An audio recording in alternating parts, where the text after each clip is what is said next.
ನಿಮಗೆ ಗೊತ್ತಾ ಸ್ನೇಹಿತರೆ, 1500 ವರ್ಷಗಳ ಹಿಂದೆ ಒಂದು ಮಹಾವಿದ್ಯಾಲಯವಿತ್ತು. ಇದು ವಿಶ್ವದಲ್ಲೇ ಬಹು ಪ್ರಸಿದ್ಧ ವಿದ್ಯಾಲಯ ಕೂಡ ಇತ್ತು. ಹಾಗೆ ಈ ವಿದ್ಯಾಲಯ ನಮ್ಮ ಭಾರತ ದೇಶದಲ್ಲೇ ಇತ್ತು. ಈಗಿನ ಬಿಹಾರದಲ್ಲಿ ಕೂಡ ಇದು ಕಾಣಸಿಗುತ್ತದೆ. ಈ ಮಹಾವಿದ್ಯಾಲಯ ಹೆಸರೇ ನಾಲಂದ ಮಹಾವಿದ್ಯಾಲಯ.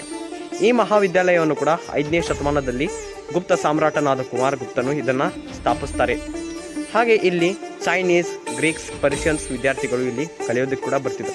ಇಲ್ಲಿ ಆಸ್ಟ್ರಾನಾಮಿ, ಮಾಡರ್ನ್ ಸೈನ್ಸ್, ಮ್ಯಾಥಮೆಟಿಕ್ಸ್ ಕೂಡ ಕಲಿಸ್ತಿದ್ರು. ಹಾಗೆ ಇಲ್ಲಿಯ ವಿದ್ಯಾರ್ಥಿಗಳು ಹೆಂಗಂದರೆ, ಇಲ್ಲಿ ಲೈಫ್ದಲ್ಲಿ ಒಂದು ಜಾಬ್ಸ್ಗಾಗಿ ಅಂತೂ ಇವರು ಕಲಿತಿದ್ದಕ್ಕಿಲ್ಲ, ಲೈಫ್ದಲ್ಲಿ ಅನ್ವಯ ಆಗಬೇಕು ಈ ಎಲ್ಲ ಒಂದು ಜ್ಞಾನ ಹಾಗೂ ನಾಲೆಜ್ಗಳು. ಹಾಗೆ ಇದು ಒಂದು ಲೈಫ್ದಲ್ಲಿ ಕೂಡ ಯೂಸ್ ಆಗುತ್ತಂತ ಕೂಡ ಕಲಿಯೋದಕ್ಕೆ ಬರ್ತಿದ್ರು ಸ್ನೇಹಿತರೆ. ಹಾಗೆ ಇಲ್ಲಿ ಈ ಒಂದು ಮಹಾವಿದ್ಯಾಲಯ 12ನೇ ಶತಮಾನದಲ್ಲಿ ಬಕ್ತಿಯಾರ್ ಖಿಲ್ಜಿಯ ದಾಳಿಯಿಂದ ಇದು ನಾಶ ಆಗುತ್ತದೆ. ಹಾಗೆ ಇದು ಒಂದು ಕೆಲವೊಂದು ಅವಶೇಷಗಳು ಕೂಡ ಈಗ ಬಿಹಾರದಲ್ಲಿ ಕೂಡ ಕಾಣಸಿಗುತ್ತದೆ ಸ್ನೇಹಿತರೆ. ಹೌದು, ಆನ್ಸೆಂಟ್ ಎಜುಕೇಷನ್ ಈ ಟೈಪ್ ಇತ್ತಂದರೆ ಹೊರ ದೇಶದವರು ಕೂಡ ನಮ್ಮ ದೇಶದಲ್ಲಿ ಕಲಿಯೋದಕ್ಕೆ ಬರ್ತಿದ್ರು.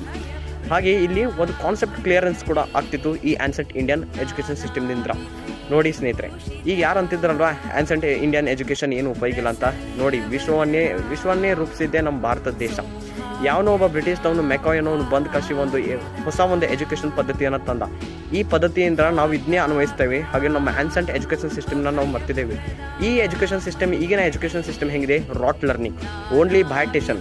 ಯಾವುದೋ ಒಂದು 100ಕ್ಕೆ 96 ತಗೋ ಸಂಬಂಧ ನಾವು ಏನು ಮಾಡ್ತೇವೆ ಅಂದರೆ ಆನ್ಸರ್ಸ್ಗಳನ್ನ ಬೈಟ್ ಮಾಡ್ಕೋತೀವಿ. ಇದರಿಂದ ನಮ್ಮ ಕಾನ್ಸೆಪ್ಟ್ ಕ್ಲಿಯರ್ನೆಸ್ ಕೂಡ ಆಗಲ್ಲ. ಇದರಿಂದ ಸೈನ್ಸ್ ಹಾಗೂ ಫಿಸಿಕ್ಸ್ ಇಂಥ ಸಬ್ಜೆಕ್ಟ್ಗಳಲ್ಲಿ ಕೂಡ ನಾವು ಫೇಲ್ ಆಗ್ತೀವಿ ಸ್ನೇಹಿತರೆ. ಹಾಗೆ ಈ ಎಜುಕೇಷನ್ ಸಿಸ್ಟಮು ಚೆನ್ನಾಗಿಲ್ಲ, ರಾಟ್ ಲರ್ನಿಂಗ್ ಇದೆ.